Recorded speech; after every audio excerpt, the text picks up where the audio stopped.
Good morning students, I hope you are fine. अब आज हमने इस्लामियात का पढ़ना है। इस्लामियात के पिछले लेक्चर में हमने नबूवत और रिसालत के बारे में पढ़ा था। वी ऑल रिमेंबर कि नबूवत और रिसालत का सबसे पहले मतलब क्या है और ये सब कुछ हमने डिटेल में पिछले लेक्चर में पढ़ा था। और मैं आपको ओवरव्यू इसका दे देती हूँ कि नबूवत और रिसालत में हमने क्या पढ़ा था कि हज़रत जो मेन पॉइंट था वो ये था कि अल्लाह ताला ने अपने रसूलों को, अंबिया कराम अलैहिस्सलाम को भेजा लोगों के लिए, लोगों को सीधा रास्ता दिखाने के लिए, ताकि लोग रहनुमाई हासिल कर सकें और अल्लाह की इबादत कर सकें, वो पहचान सकें, जान सकें कि अल्लाह एक है और हमें सिर्फ उसी की इबादत करनी चाहिए।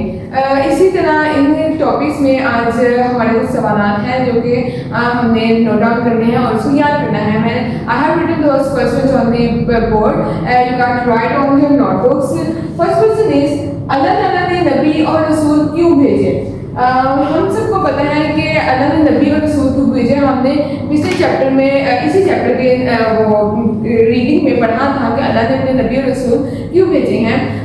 क्यों भेजे कि अल्लाह ताला ने इसलिए भेजे ताकि हम सब इसकी रहनुमाई हासिल कर सके, सीधा रास्ता पहचान सके और अल्लाह की इबादत कर सके।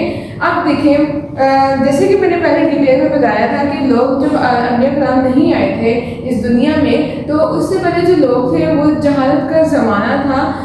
लोग सीधा रास्ता नहीं पहचानते थे, उनको अच्छाई में और बुराई में फ़र्क नहीं पता होता था और वो हर एक चीज़ की, किसी भी चीज़ की, आग की, पानी की और लकड़ियों की, किसी भी चीज़ की इबादत करना शुरू करते थे और उसी को अपना खुदा मानते थे।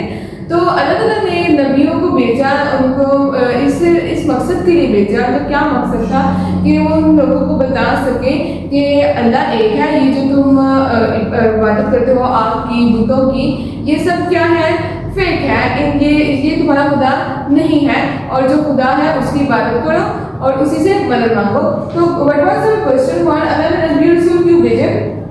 तो जो अभी मैंने आपको बताया है इसी के रिलेटेड हमारा आंसर बनेगा, ताकि लोग सही रास्ते पर आए और अल्लाह की इबादत करें। ये हमारा फर्स्ट क्वेश्चन का आंसर है। सेकंड क्वेश्चन इज, अल्लाह के आखिरी नबी और रसूल कौन है? We all know कि अल्लाह के आखिरी नबी और रसूल कौन थे। सबसे पहले we got to know who was our first prophet। हमारा पहले प्रॉफिट जिसको अल्लाह ताला ने पहला नबी बनाया था, उनको ज़मीन पर भेजा, वो कौन थे? हज़रत आदम अलैहिस्सलाम। हज़रत आदम अलैहिस्सलाम के बाद बहुत सारे नबियों का सिलसिला शुरू हुआ और भी हम लोग के कोई तकरीबन 1,24,000 नबी इस दुनिया में अल्लाह ताला ने भेजे और उन सब का यही मकसद था कि हम सब अल्लाह ताला की इबादत करें, उसी को माने और सब कुछ उसी से ही हासिल करें, उसी को मदद के लिए पुकारें। तो इन सब का यही मकसद है। और जो आखिरी नबी हमारे आए थे वो थे हज़रत मोहम्मद सल्लल्लाहु अलैहि वसल्लम, जो कि अल्लाह के महबूब नबी थे। महबूब मतलब कि अल्लाह ताला उनसे बेशुमार मोहब्बत करते थे। इसी तरह जैसे हम मोहब्बत करते हैं अपने नबी से। अल्लाह ताला के आखिरी नबी रसूल कौन है? अब हमें पता चल गया कि अल्लाह के आखिरी नबी रसूल कौन थे? हज़रत मोहम्मद सल्लल्लाहु अलैहि वसल्लम अल्लाह के आखिरी नबी और रसूल हैं।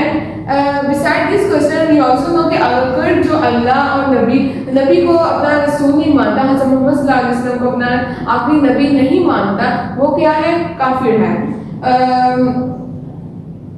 हमें वो दोनों क्वेश्चन के आंसर्स पता लग गए हैं। अब हम you got to make a sketching on your notebook. आपको पता है कि सबसे पहले आपने इस्लामियात लिखना है, फिर नबूवत और रिसालत लिखना है, मशकी सवालात के जवाब। क्वेश्चन नंबर 1, अल्लाह ने नबी और रसूल क्यों भेजे?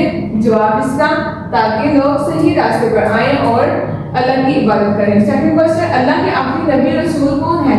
हज़रत मोहम्मद सल्लल्लाहु अलैहि वसल्लम अल्लाह के आखिरी नबी और रसूल हैं। This is all for today. Make sure आप सब ये काम अपनी नोटबुक पे राइट डाउन कर लें।